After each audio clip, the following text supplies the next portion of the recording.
I've never been to the ocean where I haven't been overcome with some sense of awe at just the vastness of the water before me.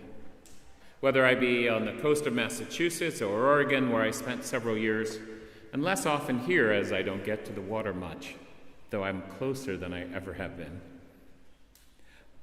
I'm constantly in awe of the scale of what I'm looking at and of an immediate sense that I have of the awesomeness of creation, of the power of the Creator.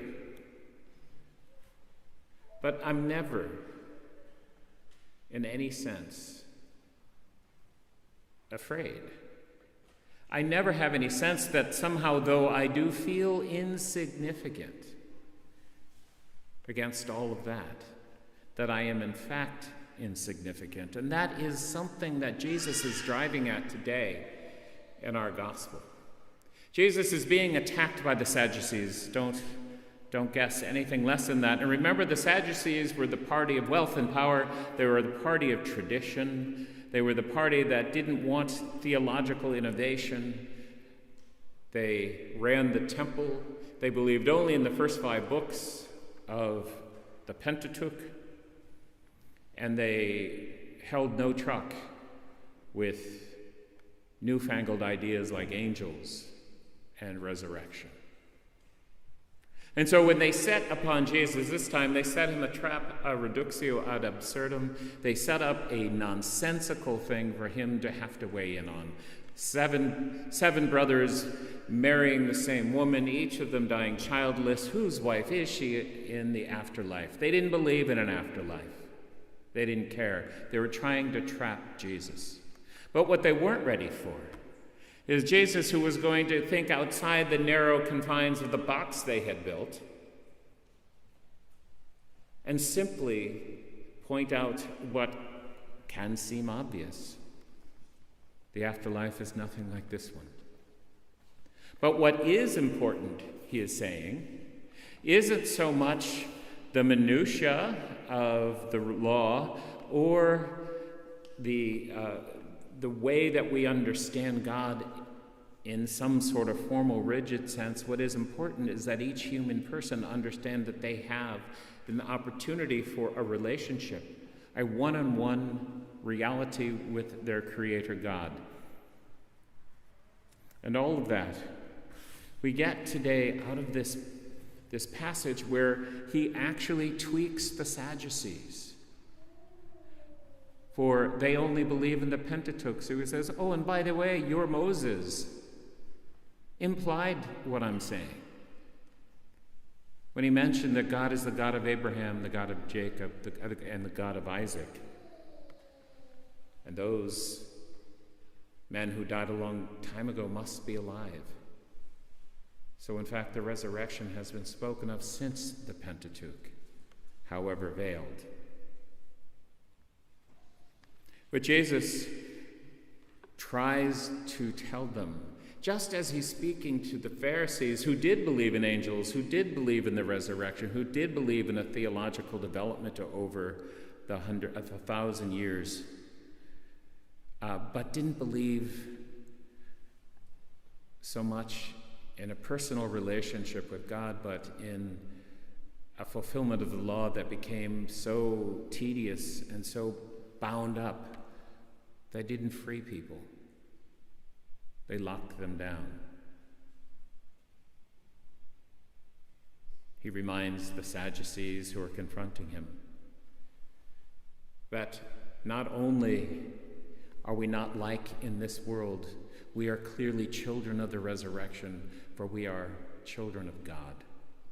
And that there is a real and immediate and close and personal relationship each and every one of us can have with that Creator God, that no matter how vast the skies above us, no matter how big the ocean in front of us, no matter how insignificant we may feel and seem, and in some ways be in the history and the totality of all that has ever been, each and every one of us is still important.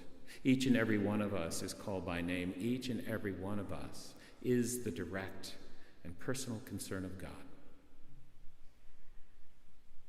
and he loves us, and he desires us to be in love with him.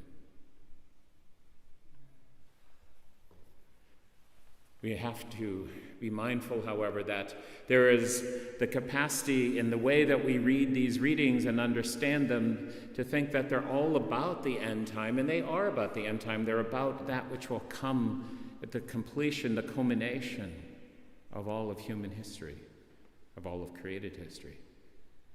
But they also have an implication for us today. They have an implication for life in the world. For we can only look at this horrific first reading, a reading that we get only half of 7 sons being put to death by a capricious king who is simply trying to get the men and women of Israel to follow a Greek way, and if they refuse, he slaughters them, and he tortures them, and he punishes them. It's an opportunity for us to think that if God has this deep and abiding love for us, it's not simply for some future day. If he finds each human person to be of such remarkable importance that he cares for them individually and calls them his beloved child, then how important is it for us to recognize and to speak against human inhumanity towards other people, the capacity and the tendency among nations and states and peoples to belittle and to harm and to bring bad things down upon others. Similarly, it would help us, if we keep this in mind, to hear this very story, this trap that the Sadducees set up with different ears. For it's easy, if one happens to be of the majority of the ruling class, of those who have historically always been in power, of, in the parlance of the day, upper middle class white men, to hear this hypothetical as simply that. Isn't this an interesting story? 6, 7 men, 1 woman, everyone's dying, and we think it in that way, but if you hear it perhaps simply as half the people in this room might hear it, isn't that horrific?